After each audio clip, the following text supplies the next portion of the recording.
Got another little quick one here for you in an effort to thwart any citizen-led movement of Albertans to separate from Canada. They're pulling out all the stops. This time they're playing the native card, busting out their Liberal chiefs. No, not this one. Wrong picture. Yeah. This one. Let's talk about this.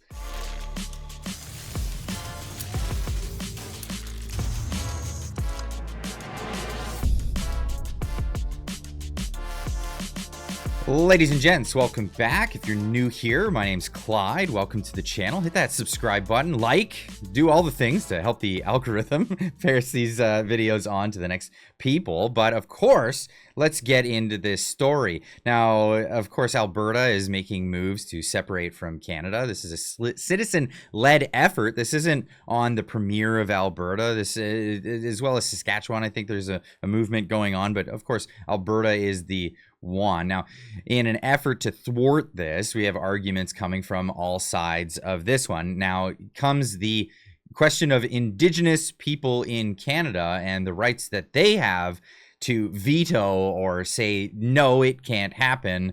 Well, let's just get into it. Now, this is a band leader, a chief of one of the nations, here explaining this to everyone. I'm just going to let this one play and then we'll get into it. You know, this isn't a new issue. Quebec tried to do this way back when. At the same time, you can't do it.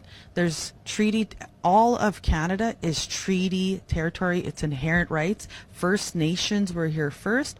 We welcomed people from, to our shores. We welcomed people with open arms. We want to build a beautiful country together. But at the same time, if people aren't happy in this beautiful country that we're building together, then you're free to go and live wherever you want, but you can take the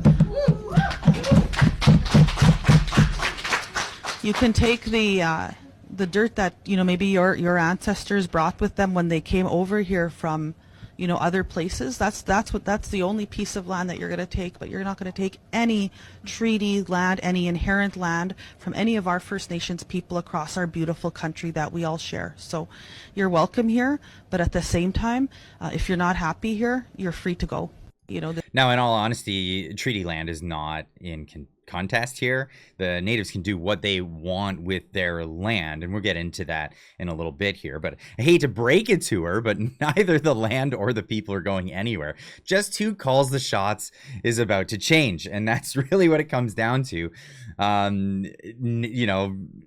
wanting Ottawa to control the province. I think that would be saying, don't want to be colonized. Hold on, wait a second. What? Of course, wine glass houses adding to the conversation, saying someone needs to explain to the natives that their leaders are now advocating for colonialism. What is this? What kind of argumentation is this? Now, who is this? There was a question that popped in my head. Who is this individual? Why does this carry any weight? Why would she be here arguing this in this particular instance? Well, the name of this person is Cindy Woodhouse Nepinak, and she's a chief of the Assembly First Nations associated with the Liberal Party of Canada.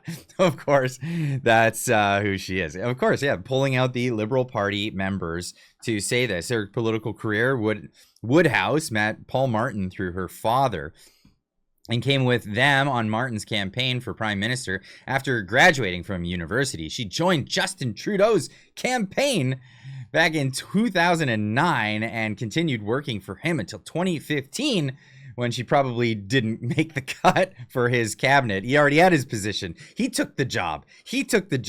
That's who got it back then. He had the bigger headdress. Sorry, lady. Just didn't work out for you in that regard. I kid, of course. I kid.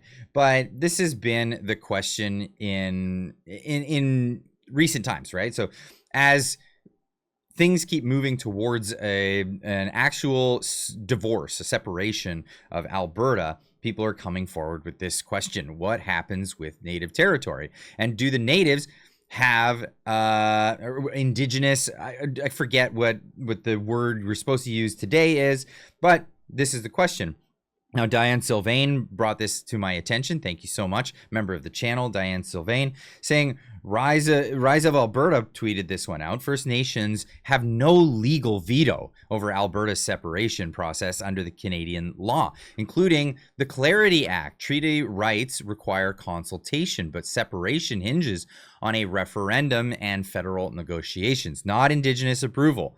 This is not, they don't have to ask for it at the end of the day. Now, this myth is that First Nations have a veto on Alberta's separation. The fact is, no group has unilateral veto, including First Nations. That includes the federal government, that includes other provinces, which I've heard many arguments to this effect. What the law says, the Supreme Court, a clear referendum vote, forces negotiation. No single group, not Ottawa, not the courts, not federal, national, not federal, First Nation, can stop the process. Negotiations must include all impacted parties. This is the negotiations. But the fact remains, if people vote to separate, that is what is in motion. The negotiations are another story. It's who gets what goes where, who decides what treaties or where this goes and that. It's like a divorce proceeding. Now, in a divorce proceeding, if you don't show up to the negotiations, you forfeit. So you can't not show as in protest unless you're willing to give up everything that you have to gain in this. First Nations have a voice, not a veto. This is the clear part of the law.